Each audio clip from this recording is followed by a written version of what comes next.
बहनों और भाइयों, अयोध्या में श्री राम जन्मभूमि पे भगवान राम के भव्य मंदिर निर्माण के बाद मुझे इस तमकुही राज और पावा नगरी की धरती पर पहली बार आने का अवसर प्राप्त हो रहा है। ये दुर्लभ जगह है। भगवान राम के पुत्र कुश से भी इसका संबंध है। भगवान बुद्ध से भी इस धरती का संबंध है और भगवान महावीर से भी इस धरती का संबंध है। इतनी समृद्धशाली विरासत का साक्षी हमारा कुशीनगर। याद करिए आज से 9 वर्ष 10 वर्ष पहले किन स्थितियों के लिए मजबूर था। पहचान का संकट, बीमारी का संकट, माफिया का संकट, हर प्रकार का माफिया, बालू माफिया, खनन माफिया, जंगल पार्टी का आतंक। आज की पीढ़ी जिसकी उम्र 25 वर्ष से कम की है, वह जंगल पार्टी के आतंक के बारे में नहीं जान पाता होगा। लेकिन बहनों और भाइयों, ये कुशीनगर जनपद उससे सर्वाधिक प्रभावित जनपदों में से था। हर प्रकार का माफिया इस पावन धरती को जकड़ा हुआ था और इंसेफ्लाइटिस की बीमारी यहां के मासूमों को निगलती हुई दिखाई देती थी। किसान तबाह था, पर्ची नहीं मिलती थी, गन्ने की पर्ची नहीं, और मिल गई तो घटतोली अलग। वह मेहनत करता था लेकिन उपज का दाम नहीं पाता था। हर ओर से शोषण, न सड़क थी, न बिजली थी, न पानी था, न स्वास्थ्य की सुविधा थी और न ही नौकरी और रोजगार की व्यवस्था। कोई व्यवस्था नहीं। अभी आपने जो वीडियो दिखाया गया इसमें देखा होगा, इस वीडियो में आपने देखा होगा सरकार ने, जनता जनार्दन ने 2014 में एक ऐतिहासिक निर्णय लिया। मोदी जी के नेतृत्व में केंद्र में सत्ता की बागडोर भारत के उस समय के लोकप्रिय नेता श्री नरेंद्र मोदी जी के हाथों में सौंपी। पिछले 12 वर्ष में मोदी जी के नेतृत्व में बिना रुके, बिना डिगे, बिना थके, बिना झुके जो कार्य प्रारंभ हुआ, आज परिणाम है डबल इंजन सरकार आने के उपरांत अकेले कुशीनगर में लगभग 90,000 गरीबों के लिए एक आवास बने हैं। 90,000 गरीबों के लिए। इतनी समृद्धशाली विरासत का साक्षी हमारा कुशीनगर। याद करिए आज से 9 वर्ष 10 वर्ष पहले किन स्थितियों के लिए मजबूर था। पहचान का संकट, बीमारी का संकट, माफिया का संकट, हर प्रकार का माफिया, बालू माफिया, खनन माफिया, जंगल पार्टी का आतंक।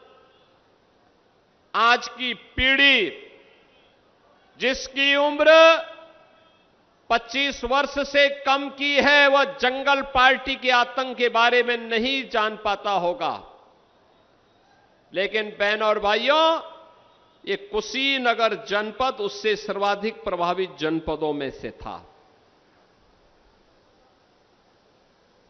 हर प्रकार का माफिया इस पावन धरती को जकड़ा हुआ था और इंसेफ्लाइटिस की बीमारी यहां के मासूमों को निगलती हुई दिखाई देती थी। किसान तबाह था, पर्ची नहीं मिलती थी, गन्ने की पर्ची नहीं, और मिल गई तो घटतोली अलग।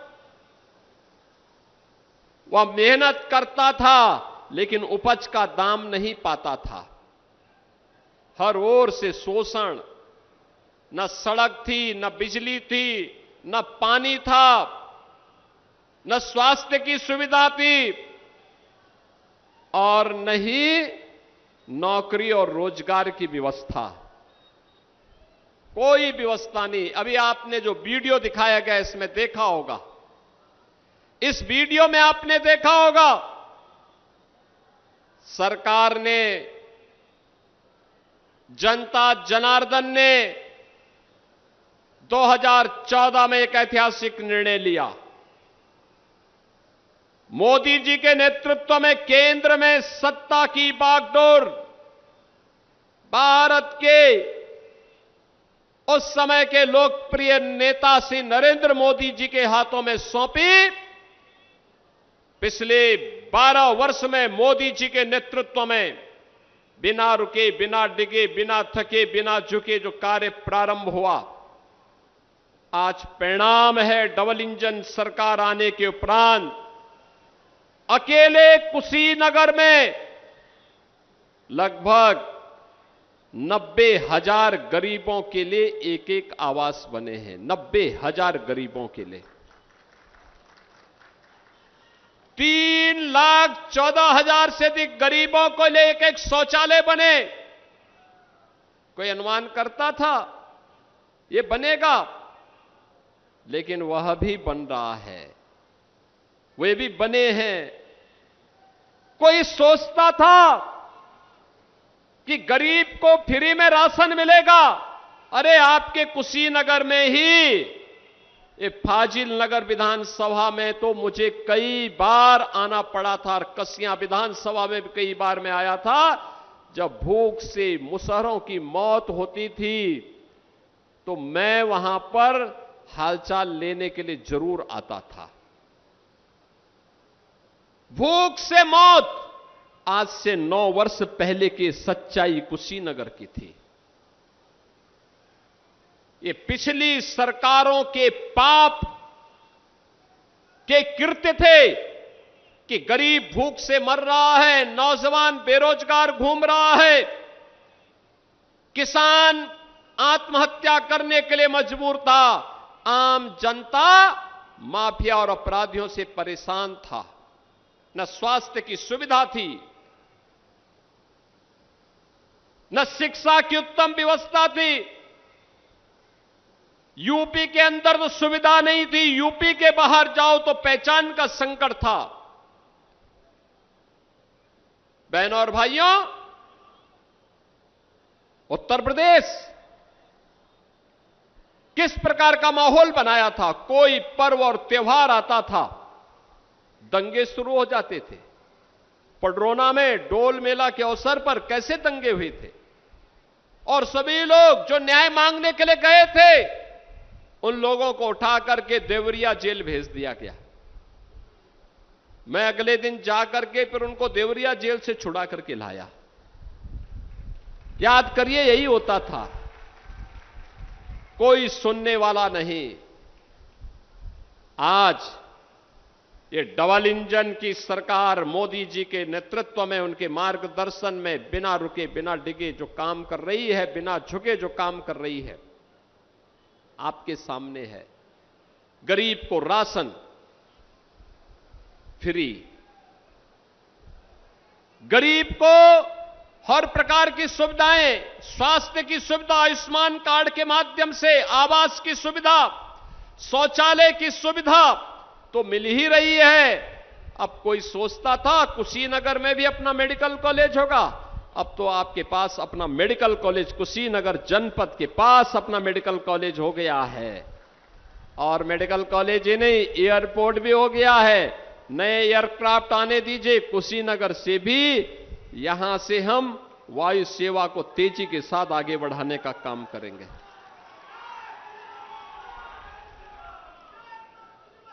आप याद करिए, इसी सत्र में हम लोग कुशीनगर के कृषि और प्रौद्योगिकी विश्वविद्यालय का भी संचालन करने जा रहे हैं। उसमें सत्र प्रारंभ होगा, बच्चों का एडमिशन हम करवाएंगे। कुशीनगर में अपना विश्वविद्यालय हो, कुशीनगर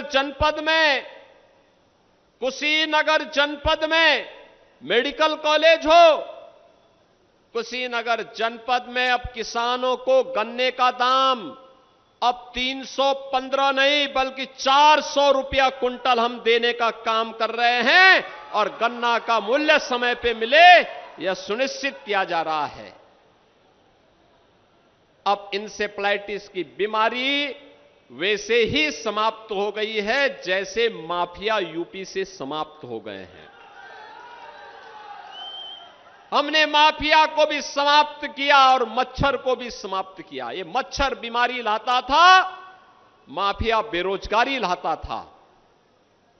बीमारी और बेरोजगारी दोनों की समस्या का समाधान करके आज यूपी में जब कोई नौकरी निकलती है और सिलेक्शन होता है तो हमारे कुशीनगर के नौजवान भी नियुक्ति पत्र प्राप्त करने के लिए आते हैं, क्योंकि मैं हर नियुक्ति पत्र अपने हाथ से देता हूं, पूरी सूची मंगाता हूं, देखता हूं वे कुशीनगर का भी कोई नौजवान आया है कि नहीं आया है। पुलिस की भर्ती हुई तो पुलिस की भर्ती में कुशीनगर का नौजवान, कोई भर्ती होती है कुशीनगर का कोई बेटी, कुशीनगर का कोई नौजवान भर्ती होता है, सरकारी नौकरी भी प्राप्त कर रहा है। और अब जो निवेश हो रहा है, इस निवेश के माध्यम से भी जो रोजगार मिल रहा है, उस रोजगार में भी, उस नौकरी में भी कुशीनगर का नौजवान भी प्राप्त करता है। बहनों और भाइयों, सरकार की विकास की सरकार की अपना एक विजन होता है। यह तब संभव हो पाया जब आपने अच्छे जनप्रतिनिधि चुने, अच्छे लोग चुने। आप सोचो 2022 के पहले मस्करेबाजी होती थी तमकुही राज के नाम पर, फाजिल नगर के नाम पर। विकास के बारे में कोई नहीं सोचता था। यहां तो तमकुही राज को मजाक का पात्र बना दिया था। आज मैं कह सकता हूं तमकुही राज में यहां के विधायक मेहनत करते हैं, योजनाओं को लेके आते हैं, सांसद जी भी आते हैं, और परिणाम होता है आपकी जो डिमांड होती है उसको यहां पर जमीनी धरातल पर उतारने का काम विधायक जी और सांसद जी मिलकर के करते हैं। आपकी जो मांग होती है फाजिल नगर के विधायक जी उसको पूरा करते हैं, सांसद जी के साथ मिलकर के इसको पूरा करते हैं। और अब हम लोग इसका नामकरण का भी प्रस्ताव हमने कर दिया है। अब उसका नाम फाजिल नहीं होगा बल्कि पावागढ़ के रूप में हम इसको एक नई मान्यता देने जा रहे हैं। भगवान महावीर से नाम होगा, क्यों हम फाजिल कहेंगे? भगवान महावीर के साथ 24वें तीर्थंकर के साथ पावागढ़ का नाम और पावागढ़ की परंपरा और पावागढ़ की संस्कृति के साथ जुड़ करके देश और दुनिया आपके पास आएगी। अपनी विरासत पर गौरव की अनुभूति करना हर नागरिक का दायित्व है। अपने पूर्वजों के प्रति कृतज्ञता ज्ञापित करना, उनके प्रति कृतज्ञता ज्ञापित कैसे होती है, सनातन धर्मावलंबियों से ज्यादा कौन जानता है। और बहनों और भाइयों, इसीलिए आज मैं विशेष रूप से आया हूं, केवल 2 ही विधानसभाओं के लिए आया हूं। अभी और विधानसभाओं के लिए अलग से कार्यक्रम बनेगा। कसियां और हाटा के लिए एक दिन बनाएंगे, रामकोला खड्डा के लिए एक दिन बनाएंगे, पडरौना के लिए भी बनाएंगे कार्यक्रम। सभी 7 विधानसभाओं के कार्यक्रम अलग अलग होंगे, अलग अलग विकास के कार्यों को लेकर के भी आएंगे। आज जो कार्य हैं ये कार्य केवल और केवल ये केवल इन 2 विधानसभाओं के हैं और इनमें इनके यहां के विधायकों ने और सांसद जी ने जो प्रयास किया है, उस प्रयास के कारण हम इस कार्य को लेकर के यहां पे आए हैं, आपसे कहने के लिए कि यह कार्य संभव इसलिए हो पा रहे हैं क्योंकि आपने अच्छे विधायक और अच्छे सांसद चुने हैं। अच्छे लोग चुनते हैं, अच्छा परिणाम आता है, विकास लाते हैं, रोजगार लेके आते हैं, नौकरी लेके आते हैं, सुरक्षा लेकर के आते हैं, बीमारी को समाप्त करते हैं, माफिया और गुंडों को समाप्त करते हैं, उपद्रव को समाप्त करते हैं और उत्सव जैसा माहौल बना करके हर चेहरे पर खुशहाली लाने का काम करते हैं। हर चेहरे पर खुशहाली हो, हर बेटी सुरक्षित हो, हर नौजवान के हाथ में नौकरी हो, हर किसान के खेत में पानी हो, उसको उसकी उपज का दाम मिल सके, इसके लिए प्रयास होता है। और उसी प्रयास के क्रम में आज हम सब आपके बीच आए हैं। बहनों और भाइयों, बिना रुके, बिना डिगे, बिना झुके, बिना थके यात्रा अनवरत रूप से चल रही। आप सोचो, कल मैं स्वयं बिजनौर और सहारनपुर में था। दोनों जनपदों के कार्यक्रम करने के बाद देर रात्रि में गोरखपुर आया और आज प्रातःकाल फिर से आपके यहां आ गया हूं कार्यक्रम करने के लिए। कार्यक्रम करने के लिए आज फिर आपके पास आया हूं और साथ साथ आपके साथ रविकिशन शुक्ला को भी आपके पास लेकर के आया हूं। इसलिए लेके आया हूं कि आप में से जो भी रविकिशन बनना चाहेगा को उनके एक प्लेटफॉर्म उपलब्ध करवा सकेंगे। बहुत सारे लोग होंगे जो फिल्मों में काम करने के इच्छुक होंगे। कितने लोग करना चाहते हैं काम? देखो, बहुत सारे नौजवान पीछे काम करना चाहते हैं। आपसे पहले विजय दुबे भी प्रैक्टिस करने लग गए हैं, आगे कह रहे हैं कि वो फिल्मों में काम करेंगे। हमारे जो कुशीनगर के सांसद हैं वे भी कह रहे हैं कि वे भी फिल्मों में काम करेंगे। लेकिन बहनों और भाइयों, कला का सम्मान होना चाहिए और भोजपुरी के तो सुपरस्टार हैं रविकिशन। अच्छी फिल्में इन्होंने दी हैं। भाई ये है कि फ्री में पिक्चर नहीं दिखवाते आप लोगों को। हाँ हाँ हाँ, ये भी करेंगे। बहनों और भाइयों, आज देखिए अच्छी सड़कें बन रही हैं, एयरपोर्ट बन रहे हैं, विश्वविद्यालय बन रहे हैं, मेडिकल कॉलेजेस बन रहे हैं, किसानों को सुविधा है, नौजवानों के लिए नौकरी और रोजगार है। हिम्मत से काम लीजिए।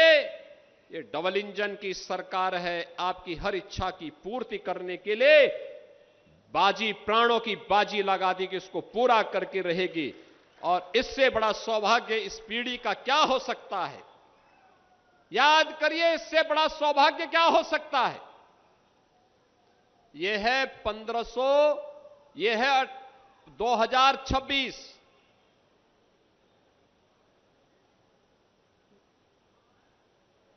आज से 498 वर्ष पहले अयोध्या में राम जन्मभूमि पर भगवान राम के भव्य मंदिर को उस समय एक विदेशी आक्रांता ने तोड़ने का काम करके उस स्थल को अपवित्र करने का कुत्सित प्रयास किया था। 498 वर्ष पहले वर्ष दर वर्ष बीतते गए, कई दशक बीत गए, कई पीढ़ियां बीत गई, कई युग बीत गए, लोग लड़ते गए, पूरा देश की भावनाएं जुड़ी थीं। लेकिन अयोध्या में राम मंदिर निर्माण के कार्यक्रम को गति तब मिल पाई जब डबल इंजन की भाजपा की सरकार बन पाई। आप याद करो ना, कांग्रेस आजादी के बाद चाहती तो बन सकती थी, कांग्रेस ने नहीं बनने दिया। समाजवादी पार्टी घोषित रामद्रोही है, वो नहीं बनने देना चाहती थी। ये लोग लगातार बाधा पैदा कर रहे थे, लेकिन हम लोगों का संकल्प था, जो राम भक्तों ने उद्घोष किया था कि रामलला हम आएंगे, मंदिर वहीं बनाएंगे। बहनों और भाइयों, आज अयोध्या में भगवान राम का भव्य मंदिर का निर्माण हो गया है। अब कोई भी अयोध्या जाता है, आज से 10 वर्ष पहले गया होगा और आज की अयोध्या को देखेगा, पहचान नहीं पाएगा। क्या परिवर्तन हो गया है, कितना भव्य हो गई है अयोध्या।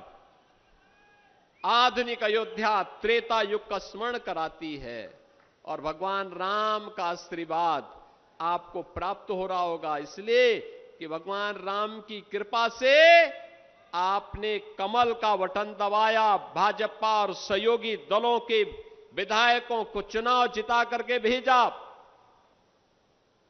तमकुही राज से डॉक्टर असीम राय को और फाजिल नगर से श्री सुरेंद्र कुशवाहा जी को चुनाव जिता करके भेजा और सांसद के रूप में श्री शशांक मणि त्रिपाठी जी को चुनाव जिता करके भेजा। चुनाव जीतने के बाद डबल इंजन की सरकार ने आपके सपने को साकार किया है। कई पीढ़ियां तर गई हैं। पूर्वजों के पास वे जीवन के सच्चाई कुशीनगर बताती है। भगवान बुद्ध भी ज्ञान प्राप्त करने के बाद पहला उपदेश सारनाथ में देते हैं। 36 वर्षों तक अपने ज्ञान का प्रचार करते रहे और अंतिम समय में कुशीनगर में आकर के उन्होंने अपना महापरिनिर्वाण लिया था। जीवन की यही सच्चाई है, याद रखना, यही जीवन की सच्चाई है। भगवान महावीर जिन्होंने जीवन के उस सत्य को समझा था, अंतिम समय में पावानगर में आ गए थे। आप सोचो, जीवन की सच्चाई को कुशीनगर से ज्यादा कौन समझता है। और इसीलिए मैं कहने के लिए आया हूं, इस जन्म में तो हमने धन्य किया ही है, अपनी आंखों से अयोध्या में राम मंदिर का निर्माण, भव्य राम मंदिर का निर्माण देख रहे हैं। भव्य राम मंदिर, रामलला का विराजमान के कार्यक्रम को प्रधानमंत्री मोदी जी के कर कमलों से जब अयोध्या में रामलला विराजमान हुए, पूरा देश और पूरी दुनिया के अंदर जहां कहीं भी सनातन धर्मावलंबी है, उन सबके आंखों में खुशी के आंसू थे, खुशी के आंसू थे। मैं तो उस दिन भी वहां अयोध्या में था, उसके अगले दिन भी अयोध्या में था। देश और दुनिया के श्रद्धालु आए थे और मैं लोगों से पूछता था कि आज खुशी का दिन है, आंसू क्यों बहा रहे हैं। वो कहते थे, खुशी के आंसू हैं, खुशी के आंसू हैं। हमने अपने पूर्वजों को हम बता पाएंगे कि जो काम आप नहीं कर पाए, आपकी कृपा से प्रभु का वो काम हम करके आए हैं, अब हमें आशीर्वाद दीजिए। आज की पीढ़ी कितनी सौभाग्यशाली है आप लोगों की। आप वोट तमकुही राज में देते हैं, फाजिल नगर में देते हैं, पडरौना में देते हैं, खड्डा में देते हैं, कसिया, रामकोला या हाटा में देते हैं, और वोट अपनी ताकत दिखाता अयोध्या में, वोट अपनी ताकत दिखाता है लखनऊ में, वोट अपनी ताकत दिखाता है दिल्ली में। और उस वोट की ताकत क्या होती है कि अयोध्या में राम मंदिर बन जाता है, जम्मू कश्मीर में धारा 370 समाप्त हो जाती है, और रोज भारत को चिढ़ाने का काम करने वाले पाकिस्तान की छाती पर जो मिसाइल दागी जाती है, उसका निर्माण लखनऊ में हम लोग करवाते हैं। और पाकिस्तान की वही मिसाइल पाकिस्तान को कंपा देता है। पाकिस्तान बाप बाप कहकर के चिल्ला पड़ता है।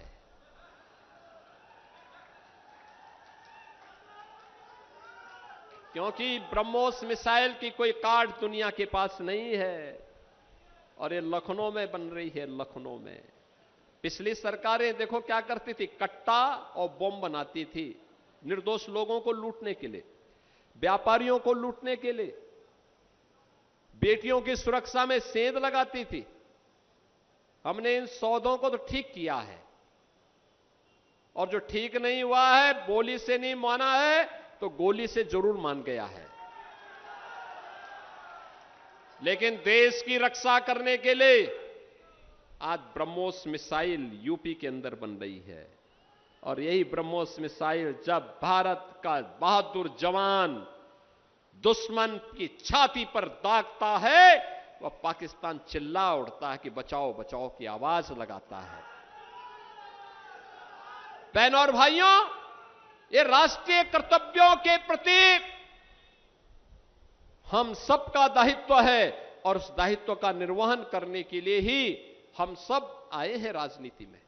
राजनीति एक सेवा का माध्यम है और सेवा के माध्यम से सुरक्षा भी, सुशासन भी और नागरिकों के प्रति उनके अधिकार को उपलब्ध करवाने के लिए निरंतर कार्य किए जा रहे हैं, निरंतर कार्य किए जा रहे हैं। बहनों और भाइयों, मैं आप सबको इस बात के लिए आश्वस्त करने के लिए आया हूं कि विकास की पायदान पर आप कभी पीछे नहीं, आपको जाना पड़ेगा, आपको पिछड़ना नहीं पड़ेगा, किसी के सामने हाथ नहीं फैलाना पड़ेगा। अपना प्रस्ताव अपने विधायक को दे दीजिए, सांसद जी को दे दीजिए, अपने आप मेरे पास पहुंच जाएगा, विकास होगा, कोई उसमें सेंध नहीं लगा पाएगा। एक एक पाई का हिसाब रखा जाता है, अच्छे लोगों को चुन करके आप भेजिए। बहनों और भाइयों, मैं आपको आश्वस्त करता हूं, कहीं कोई समस्या नहीं आएगी विकास के मामले में, पैसे की कमी नहीं। और मैं तो बार बार कहता हूं, सही प्रस्ताव मांगो, सही प्रस्ताव लेकर के आओ। विकास के लिए जितना पैसा होगा, प्रदेश का खजाने का मुंह हम विकास के लिए आपकी ओर कर देंगे। बहनों और भाइयों, उस प्रक्रिया के साथ हमें जुड़ना पड़ेगा। हम सब नौजवानों के उनके रोजगार के लिए, उनकी नौकरी के लिए, उनके स्वावलंबन के लिए कार्यक्रम कर आगे बढ़ा रहे हैं, उनके लिए नए नए कोर्सेज लेके आ रहे हैं। मेडिकल कॉलेज प्रारंभ हुआ तो कुशीनगर के मेडिकल कॉलेज में कुशीनगर का नौजवान भी अब प्रवेश लेकर के डॉक्टर बन जाएगा। कुशीनगर में मेडिकल कॉलेज में डॉक्टर बनेंगे। कृषि वैज्ञानिक अभी इसी साल से भर्ती शुरू हो जाएगी आपके कृषि विश्वविद्यालय कुशीनगर में। यह भी कुशीनगर के अंदर, कोई सोचता था? ये हो रहा है सब काम, ये काम यहां पर होने शुरू हो गए हैं। और हमने कहा यहां के जितने बड़े मार्ग हैं, महत्वपूर्ण मार्ग हैं, प्रस्ताव लाओ। जो 3 मीटर का है उसको हम 7 मीटर से 10 मीटर बना देते हैं, जो 7 मीटर का है उसको 14 मीटर का बना देते हैं। 4 लेन की सड़कें हम अंदर भी बनवाएंगे, बेहतरीन कनेक्टिविटी देंगे। ये विकास का आधार बनेगा, ये विकास निवेश का आधार बनेगा, ये निवेश रोजगार का आधार बनेगा। और हमारा नौजवान जब अपने स्थानीय स्तर पर ही रोजगार प्राप्त करेगा, वह पैसा यहीं पे लगेगा और यहां का पैसा यहीं के विकास के साथ जब जुड़ेगा तो वह यहां की प्रति व्यक्ति आय को बढ़ाएगा और वह प्रदेश की समृद्धि का कारण बनेगा। और यही तो है विकसित भारत, विकसित उत्तर प्रदेश का राज, यहीं से होकर के जाता है। यहां का किसान बेहतर काम कर रहा है, यहां का नौजवान ऊर्जावान है, राष्ट्रभक्त है, यहां की माताएं बहनें भारत माता के प्रति पूरे समर्पण भाव के साथ भारत की विरासत का संरक्षण करते हुए पीढ़ियों को संस्कारित करती हैं, आगे बढ़ाती हैं। फिर हमारा कुशीनगर पीछे कैसे हट जाएगा, पिछड़ कैसे जाएगा? कुशीनगर नहीं पिछड़ा था, कुशीनगर को पिछली सरकारों की विकृत मानसिकता ने बीमारी दी थी। उन्होंने इसको वंचित किया था, मुसौरों को भूखों मरने के लिए छोड़ा था, किसानों को बदहाल किया था, नौजवानों को बेरोजगार बनाया था। लेकिन अब कुशीनगर इससे उबर चुका है, आगे बढ़ चुका है। अब तो सरपट तरीके से अपनी यात्रा को बुलेट स्पीड से आगे बढ़ाने के लिए कुशीनगर आगे बढ़ेगा। और इसी संकल्प के साथ आज मुझे तमकुही राज में आने का अवसर प्राप्त हुआ है। बहनों और भाइयों, मैं तमकुही राज और फाजिल नगर से जुड़े हुए सभी मतदाताओं को इन 424 करोड़ रुपए की परियोजनाओं के लिए हृदय से बधाई देता हूं, हृदय से बधाई देता हूं। जनपद की हजारों करोड़ की परियोजनाएं हैं, जल्दी जल्दी अब कार्यक्रम उनके लिए भी बनवाएंगे, आएंगे, समस्याओं का समाधान भी करेंगे। लेकिन उपस्थिति हो सके इसके लिए तमकुही राज में आज उपस्थित हुए हैं। और बहनों और भाइयों, आप सबका आशीर्वाद इसी प्रकार से इन जनप्रतिनिधियों को प्राप्त हो, यही अपेक्षा करने के लिए आज मैं आपके पास आया हूं। आप इन जनप्रतिनिधियों को आशीर्वाद दीजिए और विकास की गारंटी हमारी होगी, हमारी गारंटी होगी। उस विकास के साथ आप सबको जोड़ने के लिए आज आपके कुशीनगर में आप सबको मैं इन योजनाओं की हृदय से बधाई देता हूं। सुरेंद्र कुशवाहा जी के पिता गंगा बाबू बहुत बुजुर्ग विधायक हमारे रहे हैं, बहुत सज्जन, इस उम्र में भी सक्रिय होकर के काम करते हैं,